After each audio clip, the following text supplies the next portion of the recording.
Hey everybody. Hi everyone. Hey, it's April. April. Who can believe that? April in Bozeman. Not April in Paris, but it's still pretty good. Yeah, here we are. And spring is coming, believe it or not, even here to the mountains. Little tiny bits of evidence. Teeny weeny crocus. Yeah. A few things are showing up.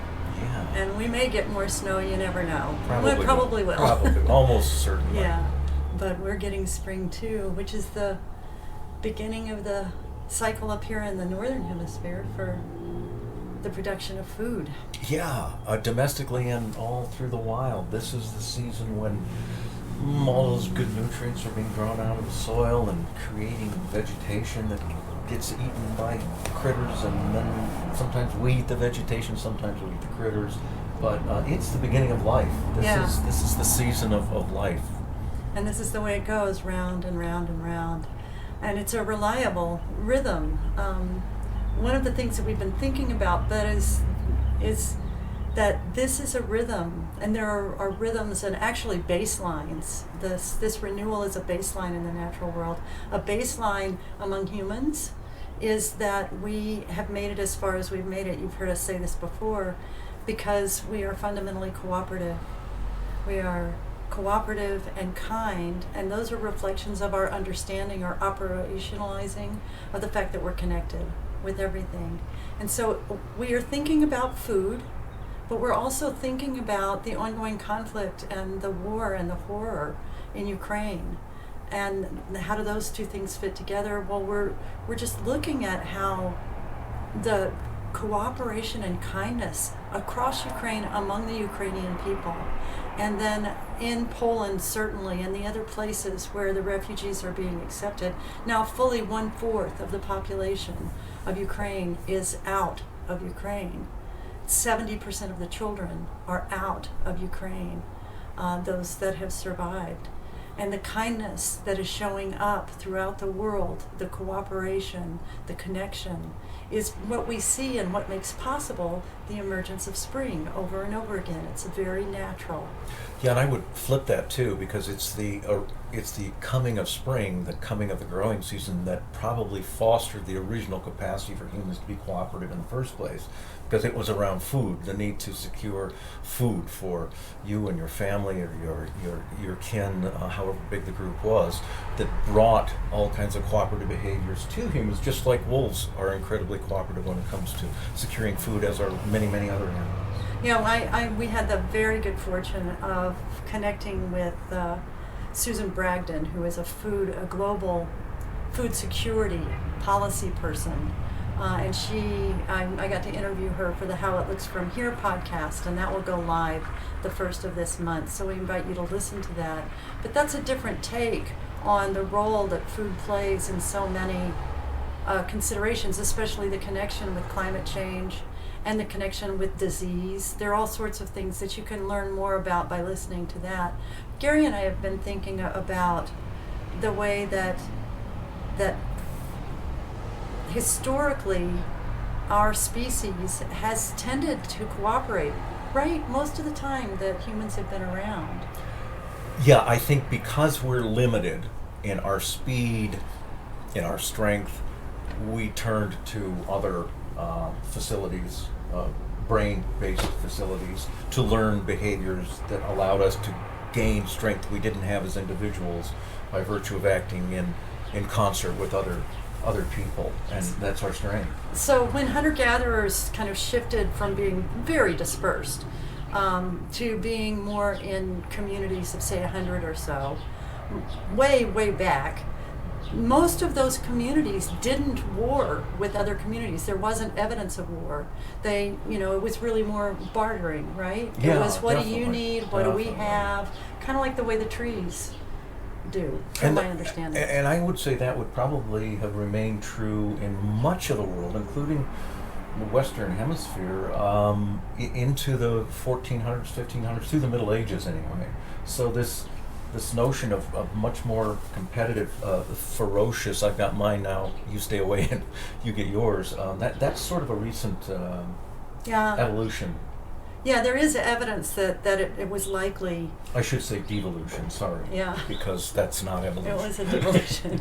Yeah, there's evidence that it was the coming online, slowly but surely, of agriculture and that sense of being able to control essentially the fates, to control things. And the more that I have, the more secure I am, and then I can dole out little bits to you when you pay me, and it becomes then this economy, and it becomes a way that we pit ourselves against one another by virtue of the resources we have.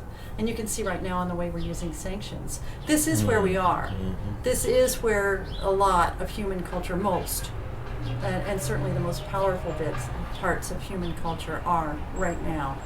And so we ask ourselves the question, what can the natural world teach us for how to be in a situation like this and move it more towards the sanity that's central to who we are anyway, that cooperative, kind connection. And you mentioned the war in Ukraine. That's a horrible situation. Simultaneously, though, it has launched a level of cooperation that has much to do with the strength we've been talking about all along. The way other countries are coming to the aid of Ukrainian folks, not only supplying them for the war itself, but taking them in and giving them food and shelter. That kind of cooperation is really quite striking around so much of the world in the face of this particular situation. We were talking earlier, it raises the question, so we've got this incredibly hardwired natural ability to be cooperative. That's why we're all here. That's right.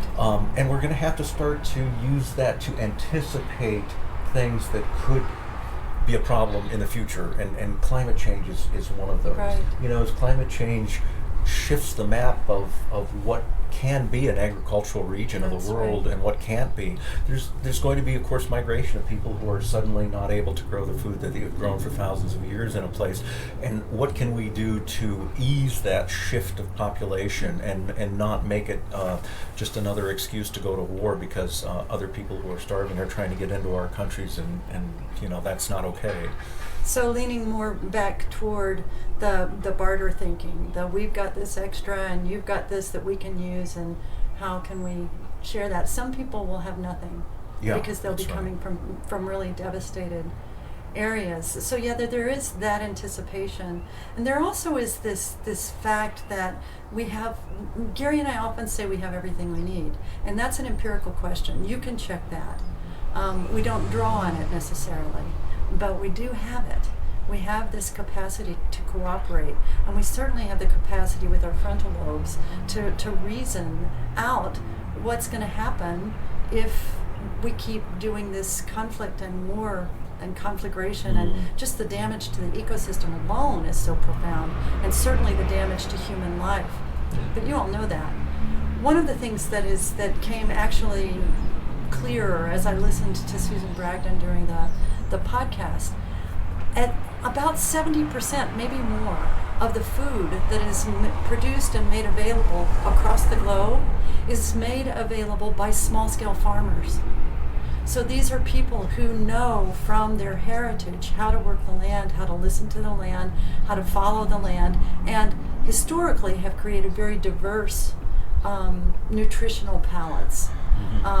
But when you put those people in systems that have policies that require that they limit what they do and that they produce just one particular kind of product or of crop, then what you get is depletion of the soil and depletion of the nutrition system, and all of those things don't help what you were talking about. They don't put us in a kind of balance that can be more resilient in the face of climate change.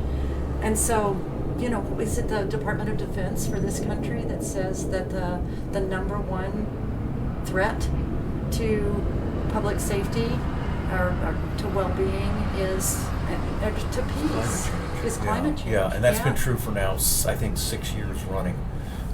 The Pentagon has said the biggest scare we face as far as our own security and as Americans is going to be climate change, because it's going to create a lot of upheaval in the world and the shifts we were just talking about. And so we can apply our cooperative spirit to be proactive sometimes it seems like we just don't want to think about those things because we've got so much going on and we're easily distracted and whatnot. But to the extent we can't lift our cooperative inclinations to considering the future and developing policy that anticipates the future, Right. then it's going to be a scary journey, to say the least. And there are many of us, most of us, the two of us, most of you who are listening to this, you're not policy people. You're not working with the United Nations. You're not in that kind of position. So what do? We had a letter recently from a gentleman in the Netherlands saying that the thing that he is getting from full ecology, first and foremost, is that the way he moves through the world matters. And so part of the reason that we are raising this heritage of cooperation and kindness for consideration here in springtime, in the emergence, is something about how we can reclaim that. And each of us who does that and places that in the center of our lives is making a difference. We may not see it, but we may. And whether we do or not, how do we wish to live? You were saying something about evolutionary changes. Well, before that, you mentioned the man in the Netherlands who said, I get this sense that what I do matters. That brings me to some great stories that have come out about younger climate activists, basically not applying this phrase just to boomers, but it's called okay doomer. And they're very frustrated and tired and fed up with people who are saying, it doesn't matter what we do, we're all screwed. To the extent where, many of these young teen and 20-something-year-old climate activists are saying, we don't know what the outcome will be of our actions, and it doesn't matter. Our lives are going to be richer and better by virtue of acting as if we make a difference, because we do, and that's very full ecology in its spirit. Yesterday I was walking, and a really young boy, I would guess he's 13, 14, came running by really fast, had on a red t-shirt, and on the back of it says, "Climate action starts here," in real big block letters. And I just, it gives me goosebumps to think about it now. And so essentially what we're saying in all of those different topics brought together, spring is a time for us to bring ourselves forward again, to just breathe deep and go, oh yes, renewal does come. Mm-hmm. And then when you put that next to the just relentless kindness and cooperation and commitment that is showing up in Ukraine and in the countries that are receiving the refugees. It's just a reminder of how, in the most desperate of circumstances, that's still who we are. And that's what we have to bring. And that nourishes us and makes it so that we're more likely to be able to have and share food. So it all fits together. You were asking about my thoughts on evolutionary biology. One of the things that has really been an eye-opener for evolutionary biologists in the last 30 or 40 years especially is how fast natural selection, as Darwin called it, can happen. It used to be thought of that the changes that would happen in an evolutionary line would be so slow that, it's almost impossible to gauge the pace. But in fact, there have been moths and birds and mammals that have changed their coloring, their habits very, very quickly to adapt to changing environmental circumstances. And that's what we're being asked to do. Our future as humans, I think, depends on how quickly we can engage our cooperation and engage our ability to look ahead and then come together to change our behaviors to meet that. And of course the jury's out on how we'll do, but it rests with all of us. It rests with all of us to take that step. We've got what we need, and we have, and including the capacity within each of us and between us to move forward in cooperation, even in situations that are dire. And then also to take the time we often talk about looking up, look to the tops of trees, look to the clouds, really get that spring is happening and let that in, because that's a part of who you are as well. Yes, it will actually change your brain chemistry to do what Mary said, look at the tops of trees, as well as walking around and taking in, I would argue, the sensory pleasures of spring. That's a way to calm your system, and in that calm state, achieve more of our good action that we've just been talking about. Yeah. I think it's really important to have a level of self-care, and nature is such a critical tool in that, Yeah. to be able to really reach our potential. Yeah, it's such a companion, a Yeah. non-stop companion. That's another thing to just check and see for yourself. And so we are in April, and on the 12th to the second Tuesday, as usual, we will be having the deep dive. Mhm. Last month, our reminder system had a blowout. It did. And so we didn't get to remind you all, but we're hoping to be able to remind you. I'm planning, as usual, to remind you, and hope to see you on Tuesday, the 12th of April at 6 Mountain Time. And we'll be doing the deep dive then. Other than that, we really, really would love to see you. And please be in touch with us if you're curious at our summer solstice retreat at the J. Barrell Ranch. One of the most beautiful places in Montana, which is saying a lot because it's a place full of beautiful places. The Red Rock Lakes National Wildlife Refuge, trumpeter swans, wolves, it's just moose. It's absolutely breathtaking, and we're Yeah. going to be working on full ecology against that incredible background and within Right. that And system. as you can tell, things are changing when you feel it. Whew, things are changing all the time. And the question that we've put as the kind of title of the retreat is, who are we now? Who are you now? Who are we now? Who are we now?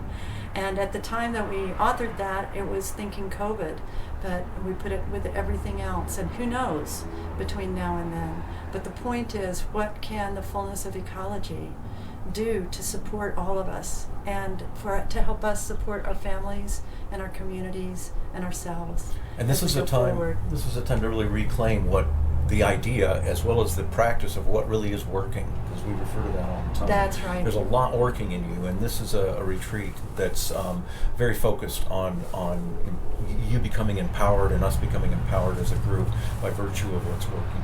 And so that's the 19th through the 23rd of June over the solstice, and it will be in just breathtaking beauty in the Centennial Valley. So be in touch with us at connect@fullecology.com, and if you haven't yet, check out our website. You want to say that address? That's just www.fullecology.com. That's as easy. And Even pick I up can the remember. book. Yeah. People are liking the book. And we appreciate you, and enjoy April. Yeah. Thanks for being with us. See you next month. See you next time. Bye. Bye.